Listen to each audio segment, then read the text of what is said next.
Bienvenidos una semana más al podcast sobre inversión y educación financiera, fondos de inversión y valores. Mi nombre es Eusebio Gómez, soy asesor financiero y tengo la misión de hacer las cosas de manera diferente, ayudar a muchas personas a lograr buenos resultados financieros y con ello proporcionarles el conseguir la vida que desean llevar.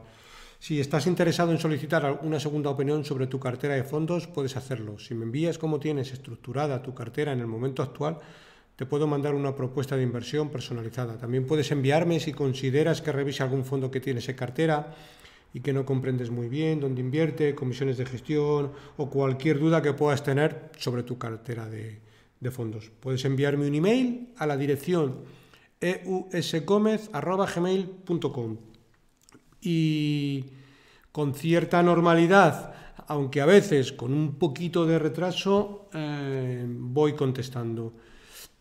Voy a hacer una mención porque sí os agradezco que, me gusta contestar más o menos a las consultas que recibo en los primeros 3-4 días como mucho, incluso a veces que veo que llevo atasco y os envío un email diciendo recibido, en unos días me pondré en contacto contigo.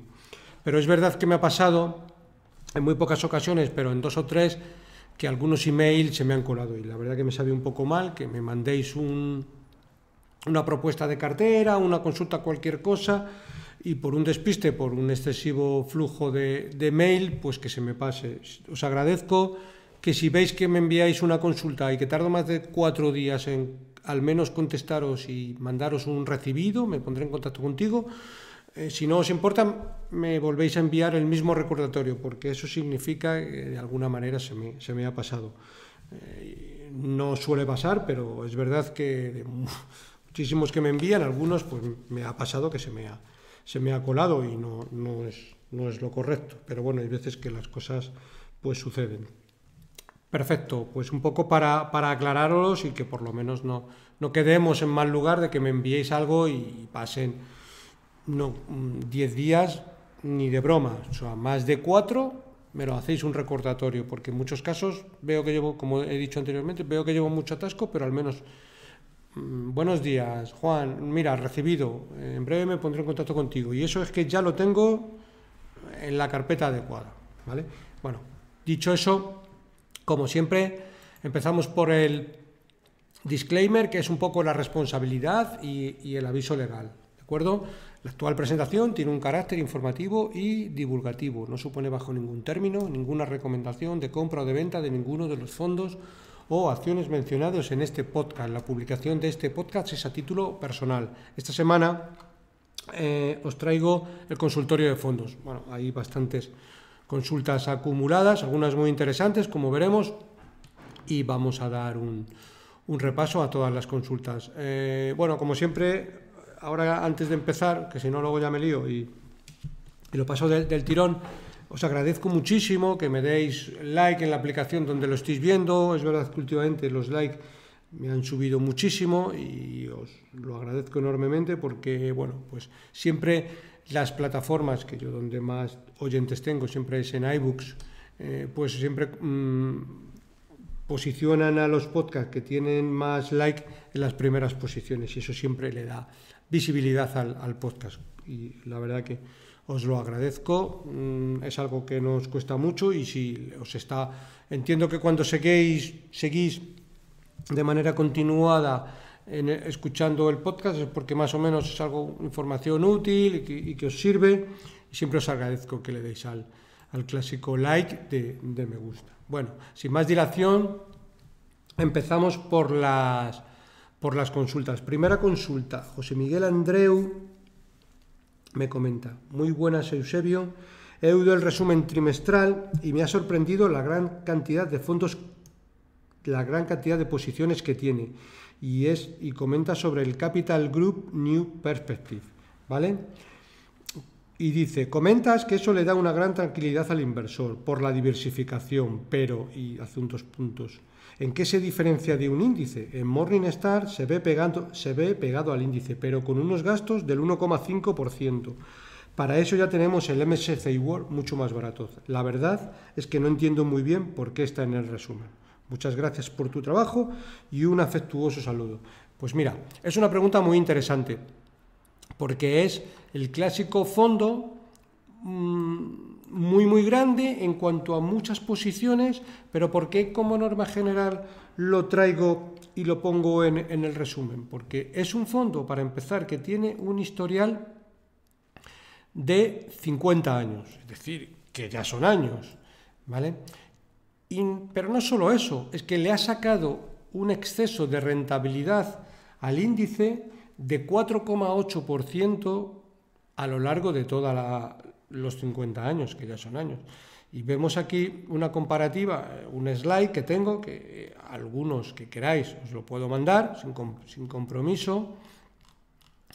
Y dice lo siguiente, mira, vamos a ver dónde tenemos esto. Esto yo creo que está en el gráfico, que está un poquito por aquí abajo, ¿no? Bueno, lo que viene a decir es lo siguiente. Una inversión de $10.000.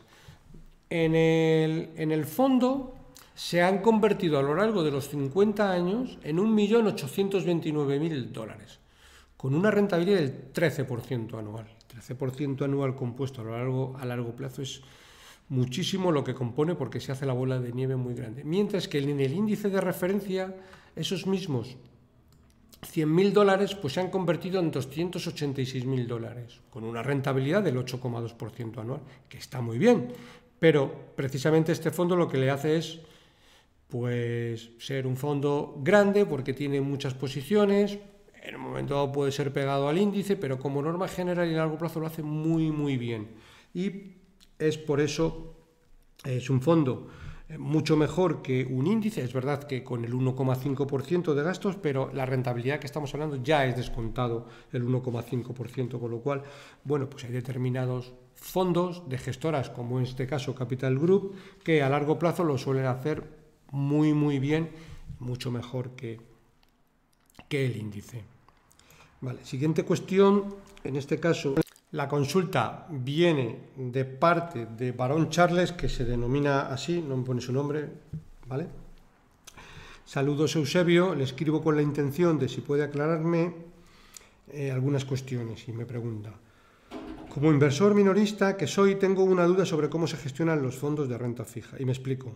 En los fondos de gestión activa entiendo que hay un gestor que decide en qué momentos compra y vende emisiones de renta fija, en el mercado primario o secundario, en función de los tipos de interés. Es decir, en un escenario de subida de tipos de interés como el actual, el gestor irá comprando deuda con mayor cupón y deshaciendo de la que ya tiene a un menor interés. Esta es la primera cuestión. Vamos a ir por cuestiones porque me hace varias preguntas. Vale, esta consulta. Bueno, la respuesta, digamos, es en plan gallego. Sí y no, depende.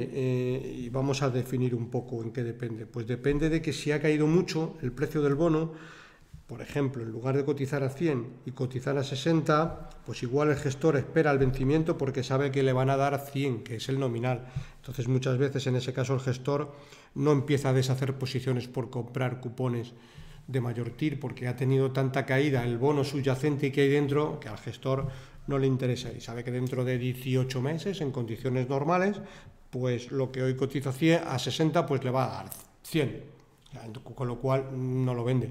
Estamos hablando de un caso extremo, lo normal no es que llegue a tanto extremo, pero a lo mejor está cotizando a 90, 95 y prefiere pues no vender y llegarlo al vencimiento, porque la pérdida se la come, mientras que si apura el vencimiento pues le van a dar el nominal, ¿vale? Eso por un lado. Segunda cuestión, pregunta: ¿y si llega a un máximo de tipos y ya solo pueden bajar, la nueva deuda comprada a este cupón, el más elevado, se mantendría hasta vencimiento porque ya los tipos de interés se supone que van a ir descendiendo? Porque para comprar nueva deuda con un cupón menor, si la que ya, ¿por qué para comprar nueva deuda con un cupón menor si la que ya tienes tiene más rentabilidad y más duración? Entiendo. Bueno, tampoco es así necesariamente, un poco por lo dicho también anteriormente. Es decir, un gestor de renta fija tiene que manejar varias cuestiones. Una, por un lado, es la duración del bono, y por otro el cupón, así como el precio que en ese momento está el bono, que es el activo subyacente, que está cotizando en el mercado secundario.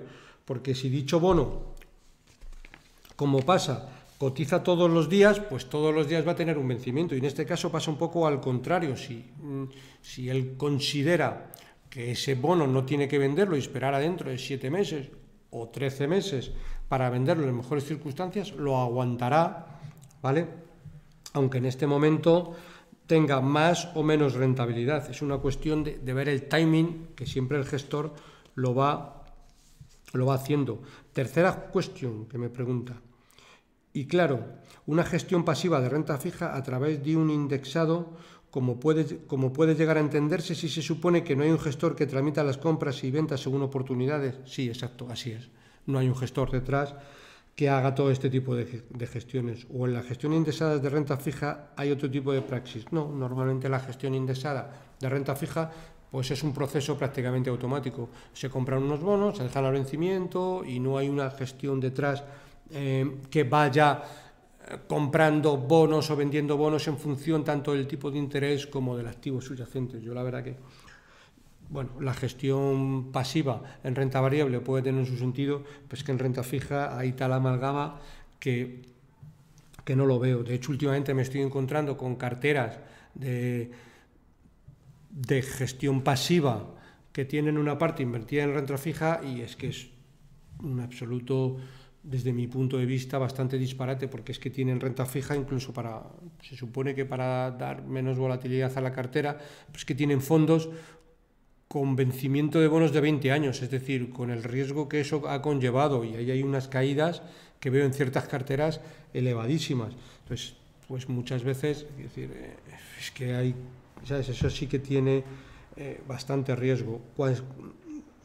Siguiente cuestión que me hace también Barón Charles, dentro de todas las preguntas, dice: ante este escenario de subidas de tipos, ¿no es más conveniente intentar comprar renta fija cuando la TIR sea lo más elevada posible? Y si es así, sería mejor a largo plazo, ya que las nuevas emisiones tendrían un cupón menor que las emitidas a mayor emisiones de TIR. Bueno, aquí pasa un poco lo mismo, y tampoco es tan sencillo, porque el mercado, como norma general, ya descuenta con antelación tanto las subidas como las bajadas. ¿Cómo lo descuenta? En el precio del bono, que es el activo subyacente, que es como una acción, ¿vale? Gestionar renta fija tiene su cosa, como todo, y hay diferentes factores, como es el vencimiento, es el cupón, es la calidad del bono que hay detrás. Entonces hay que conjugar diferentes cuestiones para que todo vaya un poco en consonancia y elegir qué es lo que hacen los gestores, ¿vale? Nosotros, como inversores en los fondos, pues tratamos de ver o elegir los mejores gestores, pero va un poco por ahí la cosa, ¿vale? Siguiente cuestión. Abel consulta: hola Eusebio, quería opinión sobre algunos fondos que tuve en el pasado y que tuvieron muy buen comportamiento hasta que me salí en 2022. Desde entonces no hicieron más que bajar. Hace una lista de fondos, 1, 2, 3, 4, 5, 6, 7 y 8, y bueno, vamos a dar un repaso rápido a cada uno de ellos para tener un poco, para que tengas un poco de perspectiva. Empieza por el Alcalá Multigestión Oricalco, ¿vale?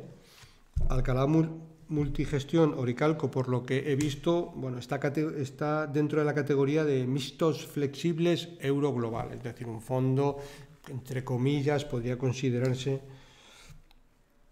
un fondo, vamos a llamarle conservador, pero claro, viendo la rentabilidad que ha tenido en los últimos años, este fondo es de todo menos conservador desde mi punto de vista, y estando categorizado en la categoría de mixtos flexibles, pues probablemente no sería lo mejor. ¿Por qué? Fijaros, año 2020, una rentabilidad de más 157, es una barbaridad. Año 2021, una rentabilidad del más 55. Año 2022, una rentabilidad del menos 52%. Es decir, viendo un poco el folleto del fondo, pues nos dice que puede invertir en cualquier tipo de activos, de 0% a 100% en renta variable, de 0% a 100% en renta fija. Es decir, puede hacer cualquier tipo de estrategia, puede coger cualquier emisor, puede coger todo tipo de emisores, tanto de la OCDE como de países que no sean de la OCDE, emergentes, 0%, 100%, es decir, libertad absoluta. Claro, si vemos la volatilidad de este fondo, me parece que tiene una volatilidad del 61%. Es una volatilidad, es decir, fuera de todo. Yo no sé la volatilidad que tendrán las criptomonedas, porque no es algo que lo siga, pero debe estar por ahí, por ahí. Yo es un fondo que con un más 157, con un más 55, con un menos 52, es decir, esto es una... A lo mejor el gestor puede ser muy bueno, pero a mí ya me echa para atrás este exceso de rentabilidades para un sitio, para otro. No estaría cómodo invirtiendo en un fondo mixto flexible con estas rentabilidades tan dislocadas, ¿eh? Porque al final, tú para conseguir un más 157 tienes que tomar riesgo y probablemente más de la cuenta. Y luego en el 2021 un 55, 3/4 de lo mismo, pero luego te viene un año malo como el año 2022 y te comes un menos 52%. Imaginaros a alguien que ha invertido a principios del año 2022, que se está comiendo una caída del menos 52, y muchas veces no sabiendo lo que está haciendo el gestor, porque no es decir, bueno, pues mira, es un fondo tecnológico, todo lo que hay son acciones de tecnología, porque es así, y bueno, pues ya sabes lo que hay. Acciones tecnológicas que a lo mejor tendrás que esperar, tecnológicas o de salud o de lo que sea, los años adecuados, pero esto es más una caja negra que otra cosa, con lo cual yo este tipo de fondos no lo tendría, ¿vale? Otro fondo, el Echequier World Next Leader, ¿vale? Este fondo, bueno, de la gestora francesa Echequier, por el folleto más o menos lo que invierte en los nuevos líderes del futuro, pues yo en este caso, por ejemplo, pues no cogería este fondo, por ejemplo. En este caso cogería el fondo de Capital Group, que lo tenéis en el episodio 157, y a mí es un fondo que de alguna manera me gusta bastante más. El siguiente fondo es de la gestora española EDM, International American Group, ¿vale? Creo recordar que incluso EDM, este fondo, no lo gestiona directamente, sino que, bueno, pues delega la gestión. Creo recordar, por lo que me suena. Pero yo en este caso, por ejemplo, cogería de la misma gestora EDM el Strategy, que sí es un fondo que se gestiona directamente desde EDM, unos gestores muy buenos, rentabilidades razonables a largo plazo, suelen comprar compañías de mucha calidad, con poca deuda, muy buenos negocios, y el fondo, como norma general, lo suele hacer bastante bien, ¿vale? Otro fondo que nos indica, en este caso de la gestora Grupama Avenir. Bueno, Grupama Avenir, aquí lo que tiene es que en el pasado Grupama Avenir lo hizo muy bien, bueno, porque lo gestionaba, no recuerdo ahora mismo el nombre, pero lo gestionaba el gestor que montó su propia gestora, que se llama Lombia, ¿vale? Con lo cual este fondo yo ahora mismo, el track record no vale de mucho porque ha cambiado el gestor, con lo cual yo este fondo lo cambiaría por el Lombia Small Cap, ¿vale? Que lo gestiona, no recuerdo ahora mismo, pero mirad, os lo voy a decir sobre la marcha, vamos a verlo, ¿vale?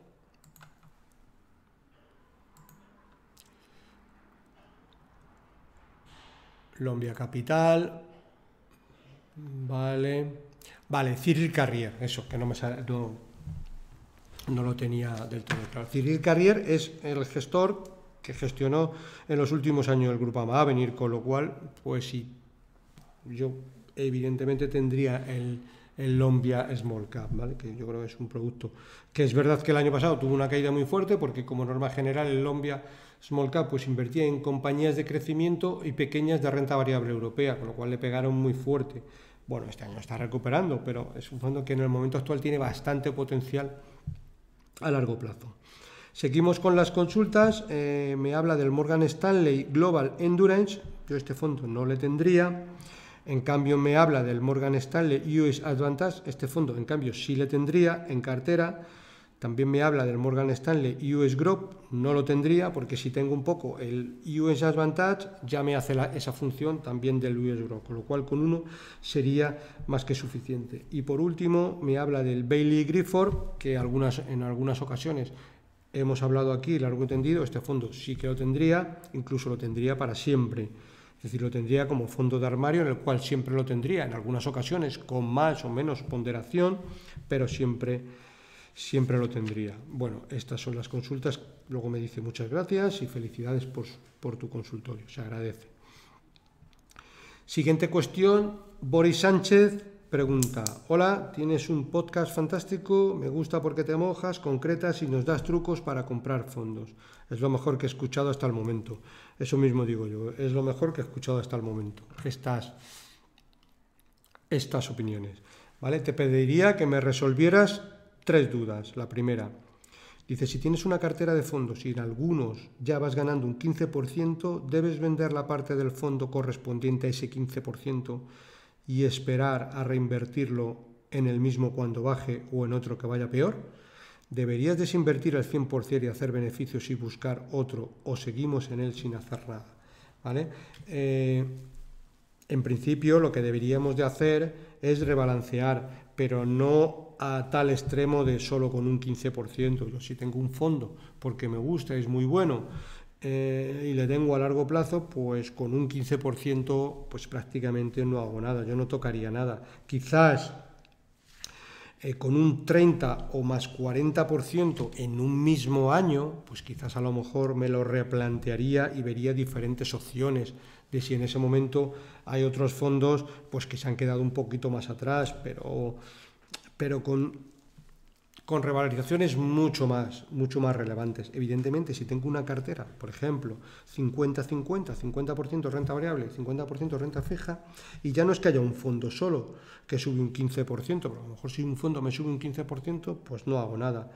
Pero si nos ha movido tanto la aguja como para rebalancear, en el sentido de que solo ese 50% de renta variable por revalorización se me ha convertido en un 65%, pues en ese caso a lo mejor sí que rebalancearía y quitaría y volvería al 50% inicial, porque en ese caso lo que hago es que estoy vendiendo renta variable muy cara, estoy vendiendo caro, digamos, y estoy poniéndome en una posición que volvería a ser más conservadora, porque probablemente a lo mejor si la renta variable después de pasar eso cae fuertemente, pues tendría más flexibilidad para ese 50% de renta fija volver a rebalancear. Pero una cosa es rebalancear, que a lo mejor solo hay que hacerlo una vez al año, dos veces al año o 4 veces al año, en función de lo que el mercado me vaya permitiendo, pero hay veces que durante un año pues no hay que hacer nada.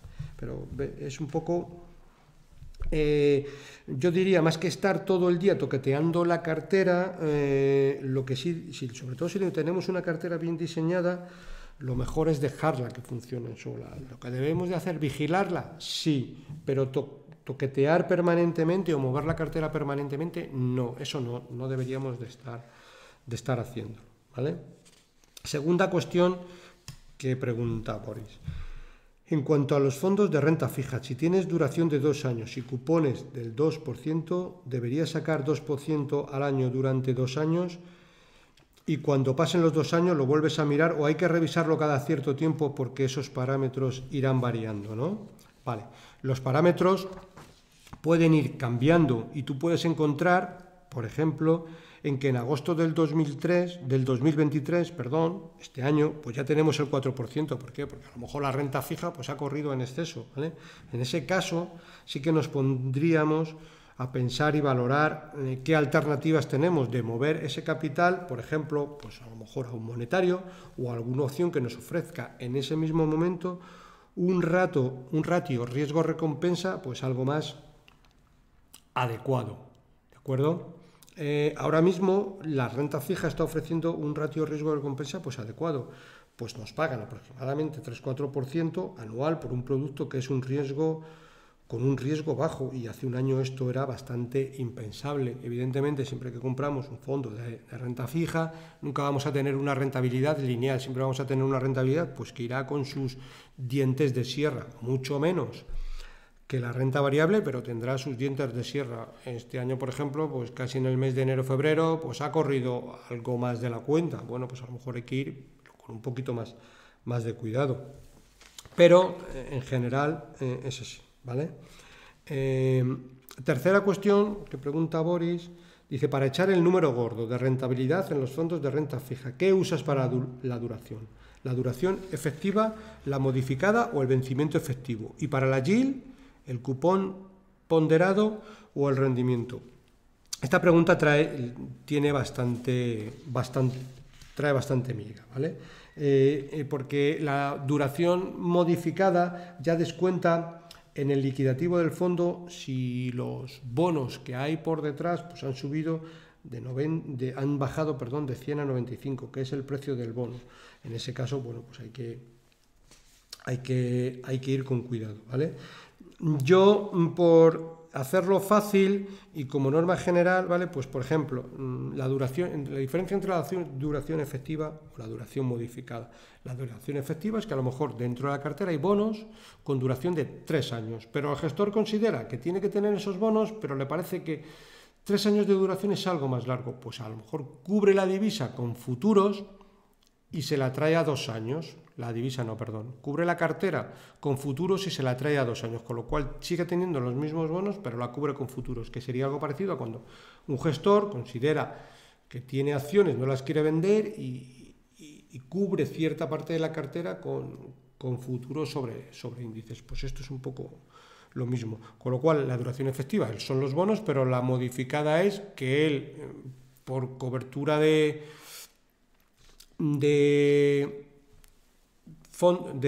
bonos de renta fija con índices, pues hace la duración un poquito más corta. Con el yield pasa algo parecido, porque aquí ya va en función del rendimiento del bono. Pero bueno, para hacerlo fácil, sobre todo para ti como gestor, como inversor de renta fija, deberías de fijarte en 3 parámetros, que es que en la mayoría de la información precontractual viene en cualquier fondo, que es la volatilidad, la duración y el vencimiento del cupón, porque ahí lo vas a tener prácticamente claro, y en muchos casos ni siquiera ya directamente, ya en la duración ya está descontado la modificada, etcétera. Por ejemplo, si cogemos cualquier fondo, en este caso el Carmignac Securité, ¿vale? Pues el Carmignac Securité nos aparece volatilidad. No, la volatilidad no la tengo, pero bueno, lo podemos ver sobre la marcha. Vamos a verlo sobre la marcha, pero sí que tengo la duración 2,25, es decir, 2 años con 25. El vencimiento 2,93 de cupón. Bueno, pues aquí ya sabemos, más o menos, que tenemos, en términos redondos, 2,93, bueno, un 3% por redondear, un 3% a cabo de 2,2 años. Pues eso es la rentabilidad que más o menos no, ese fondo nos va a dar. Evidentemente nos la va a dar ese fondo, pero claro, si ese fondo, en el momento actual, que no es el caso, ya está subiendo el 2%, pues que casi ya se está comiendo la rentabilidad del año. Por eso, bueno, pues como todo hay que ir con cierto cuidado. Vale, si vamos a la rentabilidad, que según estaba hablando, lo estaba mirando, la volatilidad del Carmignac Securité, fondo renta fija, tiene una volatilidad pues, normalmente pequeña, volatilidad del 4%. ¿Vale? Es una volatilidad muy razonable, que es un poco lo que tienen los fondos de renta fija. Si vemos un poco, la bolsa tiene una rentabilidad del 15-17%, para que nos hagamos la idea. Son volatilidades dentro de renta fija bastante pequeñas. Vale. Siguiente cuestión y consulta, en este caso Miguel Salcedo. Consulta. Buenas tardes. Lo primero, darte las gracias por tu ayuda. Este último comentario acerca del Polar Capital me ha parecido muy interesante. Estoy estudiando invertir algo. Os recuerdo que el Polar Capital es el último podcast que hice, que en concreto es el número, vamos a verlo sobre la marcha, creo que es el de la semana pasada, vale, el 165, invirtiendo en sector seguros a través de fondos, con lo cual hablábamos del fondo Polar Capital que invierte en compañías de seguros. Dice, me ha parecido muy interesante, estoy estudiando invertir algo. La pregunta es la siguiente. Tengo el fondo de Terry Smith, el que es el Fan Smith, y quisiera este año realizar ingresos periódicos en él. ¿Qué te parece para una inversión a 10 años o más? Ahora es el 10% de mi cartera. Vale, el fondo de Terry Smith, el Fan Smith, es un estupendo fondo, un extraordinario fondo, y pues me parece fenomenal. acuerdo? Y si haces incluso ingresos periódicos, pues a más, porque es algo que no sabemos la rentabilidad que vamos a obtener, pero no debería de irte mal. Eso sí, lo que siempre deberíamos de hacer es que los ingresos periódicos sean regulares. Cada mes, cada trimestre, cada 2 meses, cuando nos lo pongamos.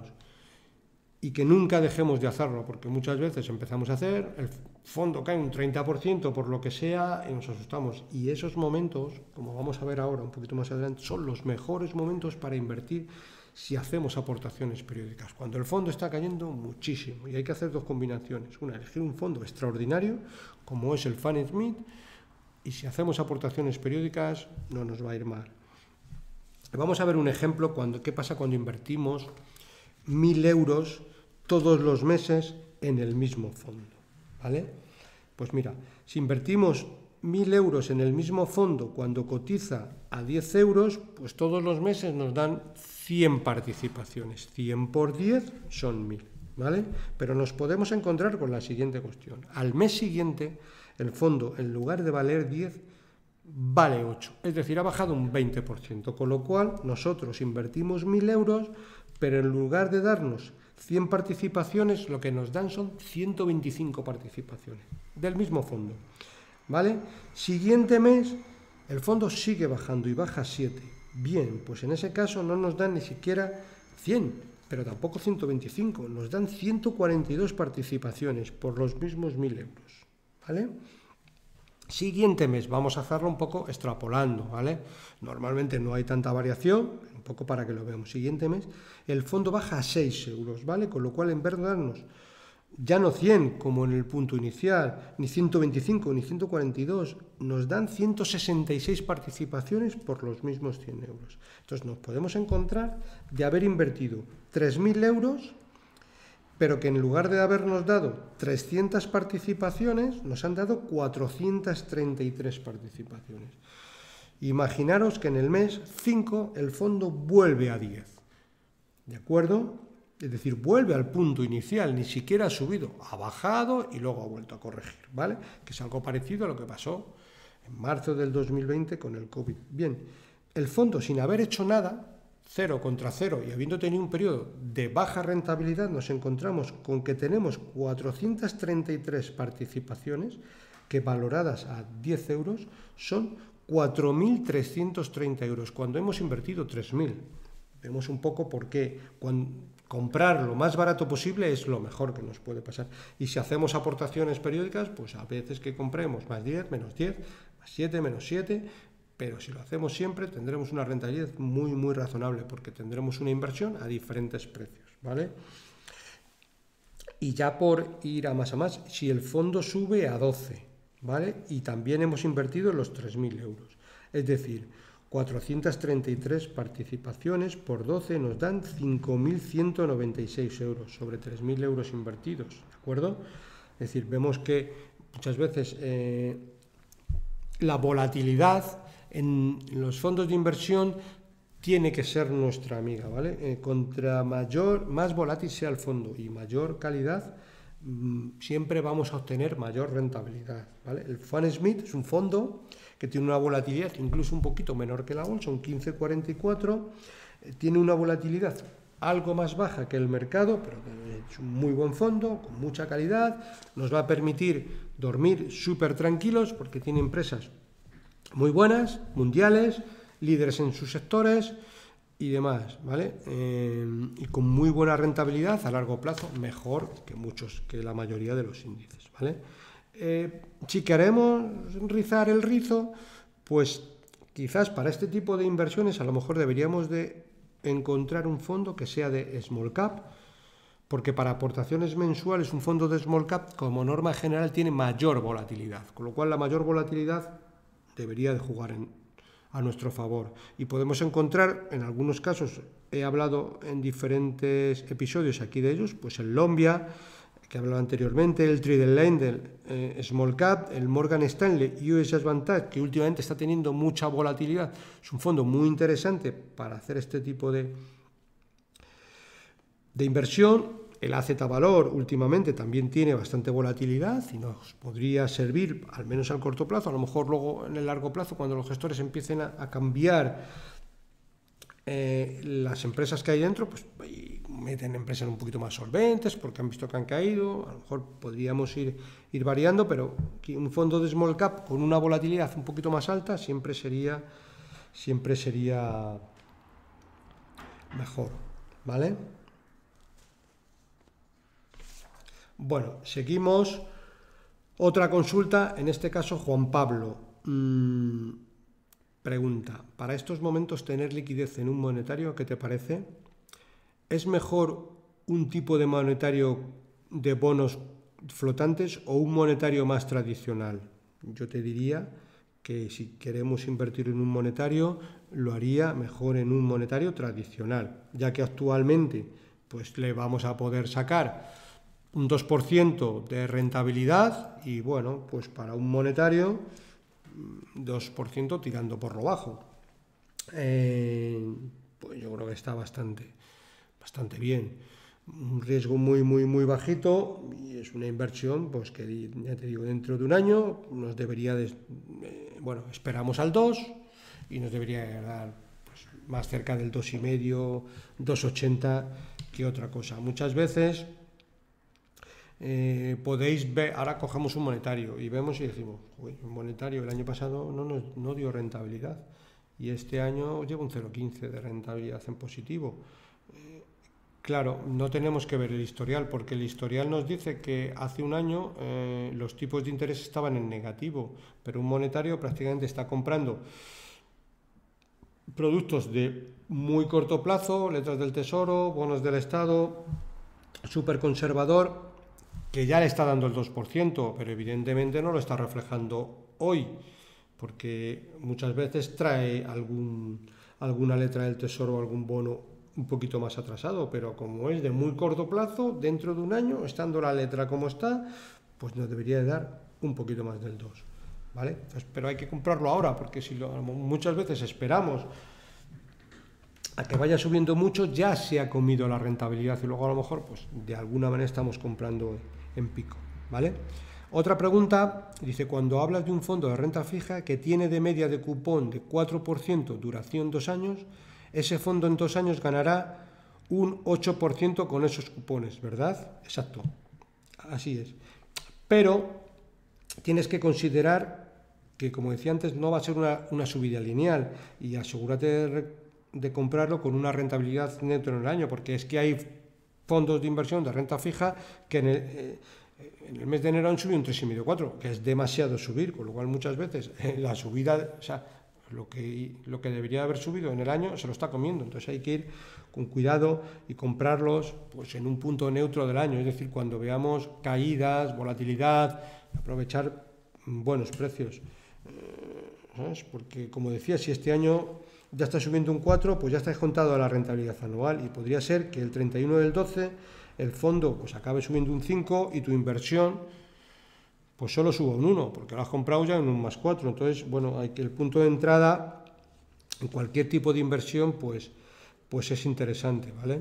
Y por tercera cuestión, para que no influya tanto esto, mejor la renta fija, corporativa o da igual. Bueno, da igual, no da igual.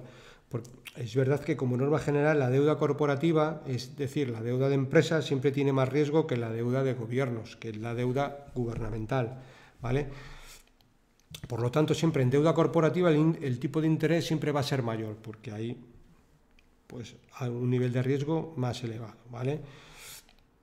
Es verdad que hay fondos flexibles que tienen una estrategia flexible y que el gestor ya elige qué es mejor en cada momento, si parte de corporativa, parte de gobiernos, una duración más alta, una duración más baja, y los fondos flexibles de renta fija pues tienen esa flexibilidad. Como digo, hay algunos fondos que por folleto solo pueden comprar deuda de empresas y otros por folleto solo pueden comprar deuda de gobiernos. Bueno, es verdad que para que no influya tanto, lo mejor es renta fija, pero duraciones algo más cortas. Y bueno, pues tenemos diferente espectro: corporativa, deuda de empresas, gubernamental, deuda de gobiernos, de alguna manera flexible, que ya va un poco a juicio del gestor, ¿vale? Marc Prat hace la siguiente consulta. Buenos días, Eusebio, espero que todo bien.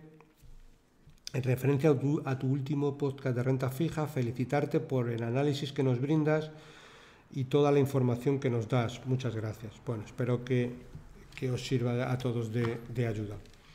Sobre este último podcast comenta sobre el Carmignac Securités. En este momento veo que hay dos versiones. La Carmignac Securité portafolio con un código ISIN que empieza por LU de Luxemburgo y la otra Securité a secas que empieza por FR, que es de Francia, ¿vale? ¿Sabes qué diferencia hay entre los dos? Bueno, uno dice que tiene unas comisiones del 0,90 y otro del 0,91, es decir, prácticamente igual. Estos dos fondos realmente son el mismo fondo, son fondos clónicos. Uno es una SICAV luxemburguesa y otro es un FCP de derecho francés. Digamos que el fondo son exactamente igual, clónicos, y van a tener la misma rentabilidad anual, pero digamos que uno está en Luxemburgo y otro está en Francia, pero es lo mismo. Pasa un poco igual, en España también pasa un poco igual. Hay veces que, por ejemplo, pues el Magallanes Europa es el mismo fondo, con las mismas comisiones, solo que cambia el ISIN. Tienen un ISIN LU, y lo que siga, y otro ISIN ES, que es de España, y lo que siga, pero es exactamente el mismo fondo. En Bestinver pasa un poco igual. Tienen el fondo ES, que es español, y el LU, que es luxemburgués. Nosotros muchas veces, los asesores financieros, dependiendo de la entidad donde tengamos, no tenemos acceso a los fondos de ES. Bueno, pues es una cuestión burocrática de España por las cuentas ómnibus y demás. Entonces muchas gestoras tienen que irse a Luxemburgo, colgar el fondo en Luxemburgo y tienen dentro las mismas empresas. Es decir, si Magallanes tiene un 5% de Renault, lo tiene el 5% exacto, tanto el Magallanes España como el Magallanes Luxemburgo. Es exactamente igual. ¿De acuerdo? Siguiente cuestión. Nos habla de qué significan estas palabras, y es una FCR. ¿Qué significan estas palabras? Se lo están ofreciendo a un familiar mío en el banco. Una FCR, por lo que me comentas, entiendo que es un fondo de capital riesgo, ¿vale? Aquí hay que ir con pies de plomo con este tipo de inversiones. Vamos a ver, recientemente las autoridades han aprobado el rebajar los requisitos para este tipo de inversiones, ¿de acuerdo? Hasta ahora la cantidad mínima para invertir era de 100.000 euros. Bueno, ahora lo han bajado a 10.000. Y es verdad que siempre tienen ciertas premisas, lo que dice un poco la norma. Y la norma nos dice que como máximo podemos tener el 10% de la inversión en este tipo de productos, ¿vale? Nunca debemos de meter aquí, y ahora veremos un poco por qué, todo el grueso de nuestra inversión. Hay que comprender bien dónde están invirtiendo y demás. ¿Por qué? Porque primero, un fondo de capital riesgo no compra empresas como Telefónica o como Repsol o como Vodafone. Un fondo de capital riesgo compra empresas que no cotizan en bolsa, es decir, son fondos ilíquidos, son productos ilíquidos que si tú lo quieres deshacer la posición dentro de un mes, probablemente no puedas deshacerlo. Son fondos que, como norma general, tienen un horizonte de inversión de 7 y 10 años, y que en esos 7 y 10 años no puedes vender aunque quieras, ¿vale? Luego hay ciertas premisas. Evidentemente, si hay una persona fallece, puedes ir a la gestora y bueno, te lo pueden vender en el mercado secundario, pero como norma general, por eso siempre se habla del 10% de la inversión, ¿vale? Como máximo, porque es un producto bastante líquido, pero quiero decir, aquí luego, como digo, se tienen que invertir cantidades que estimemos, no vamos a necesitar dentro de 7 años, aunque luego, bueno, siempre puede haber algún mecanismo si necesitamos el dinero, quizás no lo pueden ignorar, no es fácil, pero bueno. Pero lo que hay que saber muy bien es, no todos los fondos, esto es como los fondos de inversión ahora, no todos los fondos de capital riesgo van a funcionar, porque esto puede darse el caso de que volvemos otra vez al cabo de los años con las famosas preferentes. Hay que saber muy bien cuál es la experiencia anterior en este tipo de productos. Si la misma entidad está invirtiendo su propio capital, esto es muy importante porque hay entidades que invierten su propio capital en fondos de capital riesgo y luego montan una gestora y la ponen en el mercado. Quiere decir, con lo cual aquí los intereses están bastante alineados. No todo el mundo lo va a hacer de la misma manera. Esto es muy, muy importante. Si es así, al menos ya tenemos una premisa de que estamos en el buen camino. Si tienen un historial de rentabilidad anterior, también bueno, pero todas estas cosas, quiere decir, hay que hacer un proceso de due diligence más exhaustivo todavía que en un fondo, porque estamos invirtiendo en un producto que no vamos a poder sacar en 7 años y que tenemos que tener cierta seguridad que los gestores tienen experiencia anterior en este tipo de productos en hacerlo razonablemente bien, ¿vale? Por eso digo que hay que hacer un estudio superior que el normal para invertir en este tipo de fondos. Debéis de ir con cuidado y verlo muy, muy, muy en detalle, ¿vale? Roberto hace una consulta sobre el fondo Fidelity Global Technology y dice que en el momento actual supone un 51% de su inversión, ¿vale?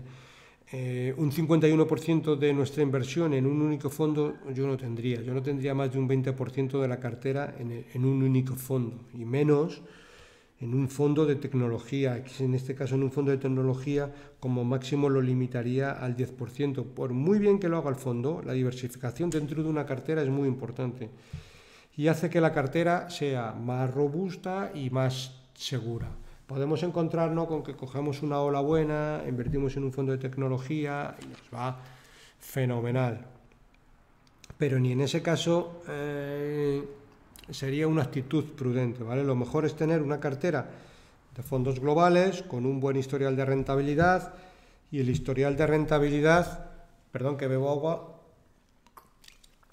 muchas veces no es como lo está haciendo este año, porque muchas veces habla con un cliente para cambiar un fondo de la cartera y la clásica pregunta, ¿cómo lo está haciendo este año? No sé, ¿cómo lo está haciendo este año? No, es que tenemos que ver cómo lo ha hecho en los últimos 10 años. Porque eso sí va a ser una evidencia, porque probablemente a lo mejor este año lo esté haciendo muy mal o muy bien.